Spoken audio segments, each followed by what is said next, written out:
Today's episode, why not just adopt? It's a question that stops conversation in their tracks, isn't it? As someone who spent over 24 years in the fertility industry, I can tell you the reality behind those four simple words is far more complex than most people realize. Let me start by addressing something crucial. When people say there are so many children waiting to be adopted, they're often speaking from a place of caring, but the landscape of adoption has evolved dramatically over the years. The truth is, the adoption process, whether you're considering domestic, international, fostering to adopt, or any other path, is just as layered and complex as pursuing IVF or surrogacy. Each route has its own unique challenges, possibilities, and yes, its own beautiful moments. Welcome to the Fertility Cafe, where we explore the beautiful complexity of modern family building. I'm your host, Eloise Drain, and this is a space for honest conversations about surrogacy, egg donation, and the journey to parenthood. With expert insights and real stories, we're here to guide you through the medical, legal, and emotional aspects of third-party family building. We believe that love has no limits, and neither should parenthood.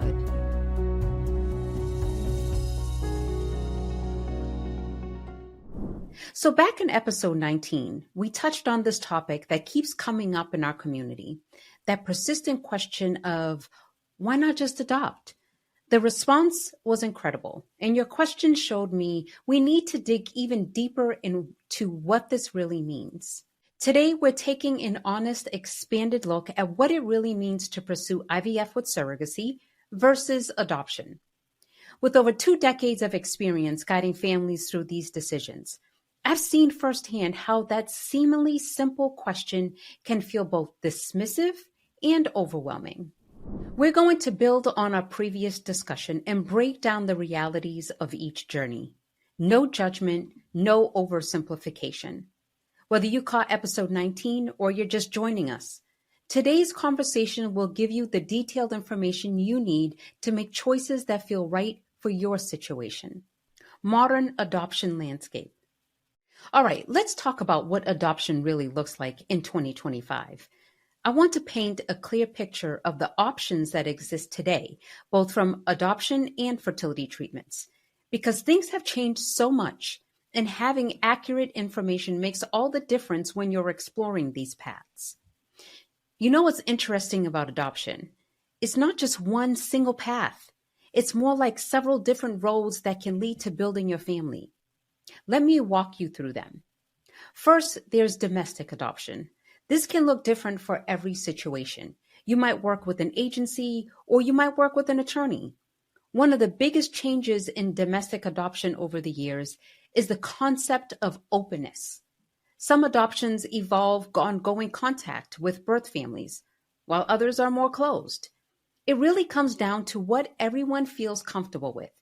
It bears to note that only 1% of all infants born in the U.S. are ever placed for adoption. International adoption. That's a whole different story these days. If you talk to someone who adopted internationally 10 years ago, their experience would probably look nothing like what happens now. Countries have really changed their approaches. Some have new requirements, others have completely revamped their processes. It's why working with professionals who stay current with these changes is so important. Then there's foster care, which is often misunderstood when it comes to adoption. Unlike private or international adoption, the foster care system is not designed to place children for adoption immediately. Its primary goal is to family reunification, helping biological parents regain custody whenever possible. That doesn't mean adoption never happens through foster care. It does, but it's a process that comes with a lot of uncertainty. Many children in the system are eventually reunited with their birth families, and for those who do become eligible for adoption, it can take years before parental rights are terminated. So if you're considering the foster care as a path to adoption, it's important to be prepared for the emotional complexities. Foster parents provide stability and care, knowing that the child in their home may or may not become available for adoption. It can be a deeply rewarding path, but it requires patience, resilience, and a willingness to support the child's best interests, even if that means saying goodbye. Another layer with foster care is many times infants are not available for adoption. Median age for a child available to adopt through foster care is 7 years old. And children enter foster care for a reason: abuse, neglect, special needs, etc. This means that these children often have some kind of mental, behavioral challenges which requires more support than a typical infant adoption. Another option is kinship adoption, which happens when a family member, like a grandparent, aunt, uncle, or even an older sibling, adopts a child within their own family. On the surface, this might seem more straightforward than other types of adoption, but it comes with its own unique emotional and legal considerations. Family relationships can become more complicated, and boundaries need to be clearly defined, especially if the biological parents remain in the picture. Whether you're looking into foster care, kinship adoption, or private adoption, each path has its own set of challenges and rewards. What's most important is understanding what works best for your family dynamic and what you're emotionally prepared for. Now, regardless of which path we're talking about, there are some basics you'll need to know about. Every type of adoption involves getting a home study done, where your home will be analyzed by professionals, completing medical evaluations, submitting references, going through background checks, providing financial documentation, and completing some form of training or education. If you're looking at international adoption, you'll also need to think about working through immigration paperwork, planning for possible travel, handling additional documentation requirements, and additional training on culture, language, and other requirements for that specific country. And with foster care, you're looking at taking specific training courses, working alongside state agencies, and understanding how the legal side works. Let me share more about what each of these paths actually involves day to day. Let's talk about what it actually means to work with an adoption agency versus an attorney. When people ask me about this, I always start by explaining that there's no one-size-fits-all answer. Both paths can work, but they offer different kinds of support and guidance. Working with an adoption agency typically means you'll have more hand-holding throughout the process. They often provide counseling services, handle the matching process, coordinate with birth families, and manage a lot of the paperwork. They usually have established relationships with other professionals you'll need along the way, like social workers for your home study. Going the attorney route, that can work if you're comfortable being more hands-on with the process. Some people prefer this because it gives them more direct control. You might work with an attorney if you're already connected with a potential birth family, or if you're doing a kinship adoption. Now let's talk timelines, because this is something that often surprises people. With domestic infant adoption, the matching process can take anywhere from a few months to several years. That's not meant to discourage anyone. It's just the reality of the situation. The time frame often depends on your specific preferences and circumstances. International adoption, those timelines have gotten longer over the years. Most countries now have more thorough processes in place to protect everyone involved. You might be looking at 2 to 3 years from start to finish, sometimes longer. Here's something that doesn't get talked about enough: the financial side of adoption. The costs can vary dramatically depending on the path you choose. But what's really important to understand is that there are often resources available to help. There are grants, tax credits, and even some employer benefits that can make a big difference. I'll share more about costs shortly. Speaking of resources, let's talk about building your support system. Whether you're considering adoption or fertility treatments, having the right people in your corner makes a huge difference. This might mean working with experienced professionals, connecting with others who've been through similar journeys, or finding counselors who understand the unique emotional aspects of the process. Before we move on to fertility treatments, let's talk about some realities of adoption that often catch people by surprise. These are important factors that can significantly impact your journey. State laws play a huge role in adoption. For example, Some states have restrictions based on sexual orientation or marital status. This means the options available to you might look different depending on where you live. It's not about whether these laws are right or wrong. It's about understanding what you might encounter so you can make informed decisions. Let's talk about something that can be tough to think about: birth parent rights. The reality is, in domestic adoption, birth families can change their minds within certain timeframes. Each state has different laws about this. Some states give birth parents 24 hours to change their mind. Others allow several days or even months. This isn't meant to scare anyone. It's just part of understanding the process. I am aware of couples who were matched with 4 different birth mothers. All fell through after birth, as the birth mothers changed their minds. International adoption has gone through major changes too. Some countries that were once open to international adoption have closed their programs completely. Others added restrictions about who can adopt, things like age limits, sexual orientation, marriage requirements, or even restrictions on certain medical conditions. Background checks are another crucial piece. Past legal issues, even minor ones, might affect your ability to adopt. This could include DUIs, certain misdemeanors, or even financial issues like bankruptcy. Some agencies and countries have stricter requirements than others. These aren't just bureaucratic hurdles. They're real factors that can shape your adoption journey. Understanding them upfront helps you make decisions that work for your situation. And here's something interesting. In my work, I've met families who ended up pursuing surrogacy after initially exploring adoption.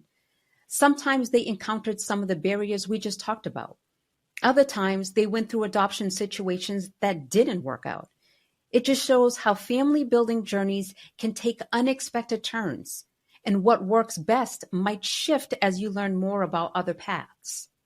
Now, let's shift gears and talk about what's happening in the world of fertility treatments. When we look at the fertility landscape today, we're really talking about several different paths. You've got traditional IVF, where embryos are created and transferred. Then there's gestational surrogacy, which involves someone else carrying the pregnancy. And within each of these paths, you'll find options like using donor eggs, sperm, or embryos. The science behind IVF has gotten pretty incredible. The technology for testing embryos has advanced significantly. Labs can screen embryos for certain genetic conditions.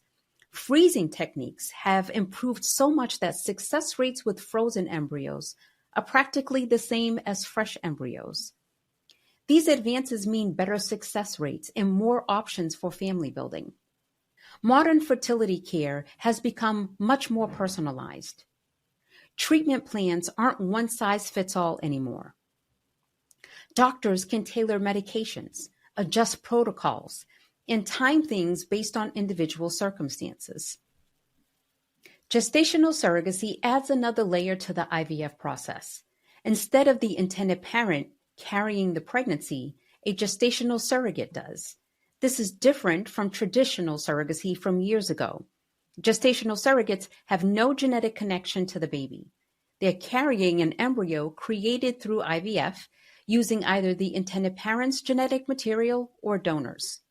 The surrogacy journey can take different routes. Some people work with agencies, while others connect with surrogates through friends, family, or their own networks. Independent journeys happen all the time. What matters is that everyone, regardless of the path, goes through proper medical and psychological screening, has solid legal contracts in place, and coordinates the IVF process carefully. Think of it like building a strong foundation. You need all the right elements, but there's more than one way to put them together. Timing and money are usually top of mind when considering these paths. With surrogacy, the timeline varies considerably. Finding the right match might happen quickly, or it could take several months. The costs are significant. That's just the reality. But the financial picture isn't always as daunting as it first appears. Some insurance plans are starting to cover certain treatments. More employers offer fertility benefits these days. And several financing options exist to help make treatment more accessible. Let's talk about putting all this information to work for your situation. These are big decisions, and having information is one thing. Knowing how to use it is another. First, let's toss out the idea that there's a better choice between adoption and fertility treatments. These paths aren't competing with each other. They're just different routes that might fit different situations. The first practical step is understanding your state's legal landscape. Some states have restrictions that might affect your options, whether that's with adoption or surrogacy. Getting clear on this early saves time and helps narrow down your choices.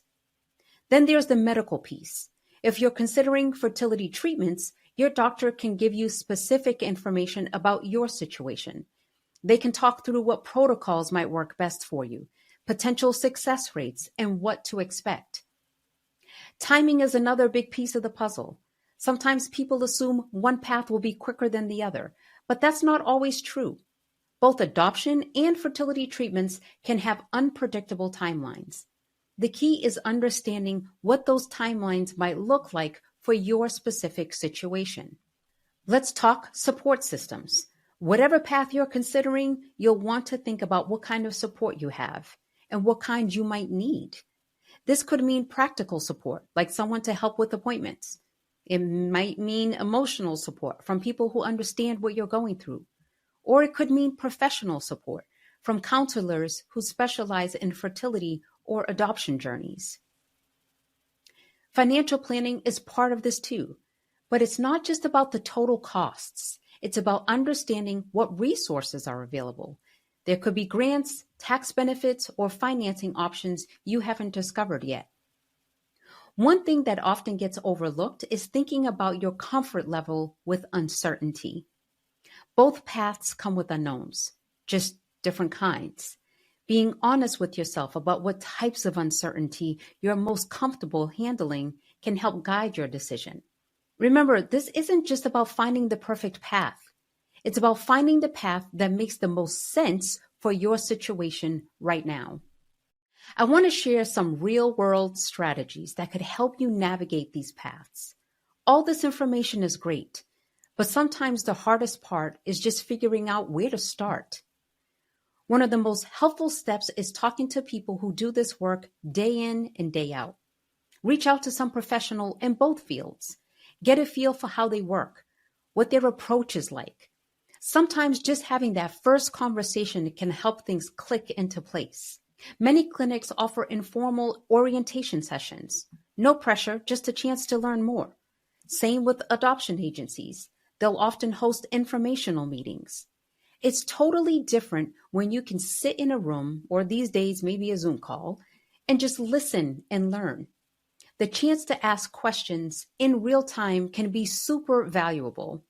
Something I've noticed really helps, keeping track of your reactions as you learn about different options.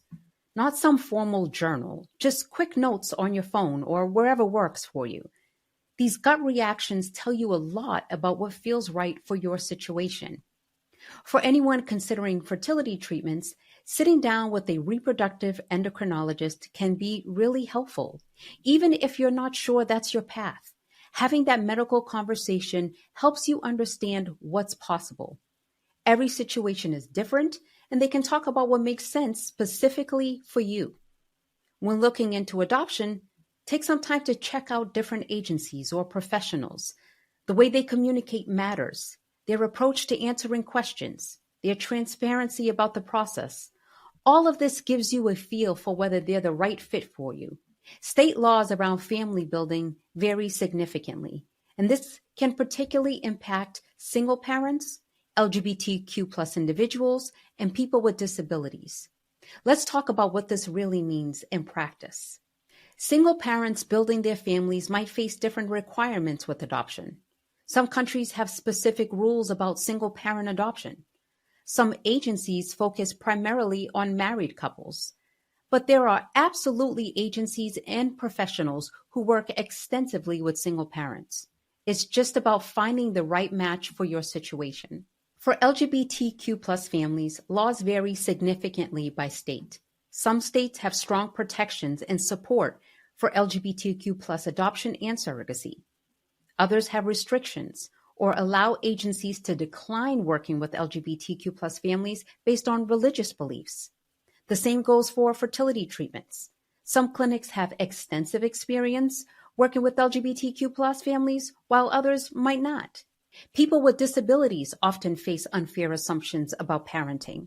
Some adoption agencies or professionals might not understand that having a disability doesn't define your ability to be an amazing parent.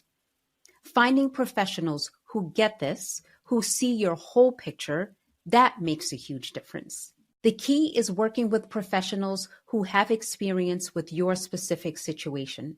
They'll know the current legal landscape, understand potential challenges, and help you navigate the path that makes sense for you. They should be able to point you toward resources and communities that can offer additional support. Financial considerations. We all know that growing a family can be expensive, but how expensive? Well, let's break it down. If you're looking into IVF and surrogacy, here's what you can expect. IVF costs $12,000 to $20,000 per cycle. Then there's medication costs, $3,000 to $7,000. Surrogate compensation, $50,000 to $80,000. Agency fees, $20,000 to $50,000. Legal fees, $5,000 to $15,000. Insurance and medical expenses, $15,000 to $40,000. A complete surrogacy journey can range from $100,000 to $200,000. Check out episode 106, where we break down the fertility financing cost. Now let's break down the costs of adoption, because this is one of the biggest questions people have when weighing their options. Domestic private adoption typically costs $50,000 or more, depending on the situation. Here's where these costs come from. Agency fees, $15,000 to $25,000. Legal fees, $5,000 to $15,000. Birth mother expenses, $7,000 to $15,000. This can include living expenses, medical costs, and other forms of support. Home study, $2,000 to $3,000. Additional expenses, $5,000 to $10,000. But in some cases, the total cost of domestic adoption can climb to $100,000, especially if you're covering medical expenses for the birth mother or working with a high-fee agency. International adoption tends to be even more expensive, averaging $150,000 or more. In addition to agency and legal fees, there are added costs like travel expenses, which sometimes require multiple trips, passports and visa fees, government processing fees, translation and document authentication costs. Because international adoption laws vary by country, some governments require in-person visits before finalizing an adoption. This can add significant time and expense to the process. On the other end of the spectrum, foster care adoption is often free or very low cost. Most states cover the home study, attorney fees, and court costs. That said, there may be hidden costs like medical exams or training sessions, which you may have to pay for out of pocket. But overall, foster care adoption is the most affordable route for those open to the process. Kinship adoption, where a relative adopts a child within their family, varies by state. Some states streamline the process, reducing costs and paperwork, while others treat it the same as a domestic adoption, requiring home studies, legal fees, and background checks. Financial assistance for adoption. One of the biggest advantages of adoption is that there are more financial aid options compared to surrogacy. Some of the resources available include federal tax credits, currently over $14,000, employer benefits that reimburse adoption expenses, grants and low-interest loans specifically for adoptive families. So while adoption can still be expensive, these programs can help offset the costs significantly. At the end of the day, both adoption and surrogacy require financial planning. What matters most is understanding the true costs, exploring financial resources, and choosing the path that makes the most sense for your family and budget. Medical history and genetic considerations. Now let's talk about medical and genetic factors, because this can be a huge piece of the puzzle. With IVF and surrogacy, you may have a genetic connection to your child. You'll have complete access to medical history. You can screen for genetic conditions. If you're Doing IVF, you have full control over prenatal care, and you can choose donor material if needed. With adoption, the medical history may be limited or unknown. The prenatal care history may be incomplete. You may only get a partial birth parent medical history. There's no control over pregnancy conditions. There may be possible substance exposure during pregnancy. For some families, having a genetic link or full medical transparency is really important, while others, it's not a major deciding factor. This is something you'll want to think about when weighing your options. Emotional and relationship dynamics. Another major piece of this decision is the emotional side of things. Both surrogacy and adoption come with unique relationship dynamics that are important to understand. With surrogacy, there are clear boundaries set through legal contracts. Your relationship with your surrogate is a professional and relational one. You will have agreed upon contact during and after pregnancy. Everyone involved has predetermined roles and expectations. There's often support from mental health professionals throughout the process. With adoption, the level of openness varies by situation. Some adoptions have frequent birth family contact, while others are more closed. You'll need to navigate an ongoing relationship with the birth family. There's always the possibility of unexpected contact requests in open adoptions. Adoption can come with complex emotional dynamics from all parties. Birth parents may experience grief and loss, which can be a major factor in post-adoption relationships. Neither of these paths is easier emotionally. They're just different. Some people feel more comfortable with the structured nature of surrogacy, while others are open to evolving relationships that come with adoption. Making your decision. So how do you decide which path is right for you? Here are some key questions to ask yourself. How important is a genetic connection to you? What level of uncertainty can you handle? Adoption can have unexpected changes, while surrogacy is typically more predictable. What is your budget and timeline? Can you financially commit to your chosen path? How do you feel about an ongoing relationship with the birth family? What level of involvement do you want in the pregnancy? What support resources do you have? Whether it's financial, emotional, or legal, you'll need a strong support system in place. Again, at the end of the day, there's no one-size-fits-all answer. The best path for you is the one that aligns with your personal values, circumstances, and vision for your future family. Before we wrap up, let me emphasize something crucial. Neither path guarantees a shorter wait time or an easier journey. What matters is choosing the path that aligns with your values, circumstances, and vision for your family. Remember that this journey is yours to navigate.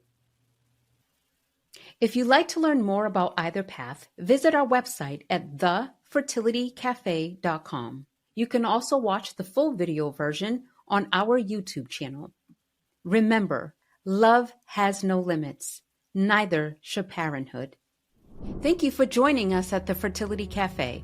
If you found value in today's episode, please subscribe, leave a review, and share with someone who might benefit from this information. You can find show notes and resources from this episode in the description or visit thefertilitycafe.com for more information.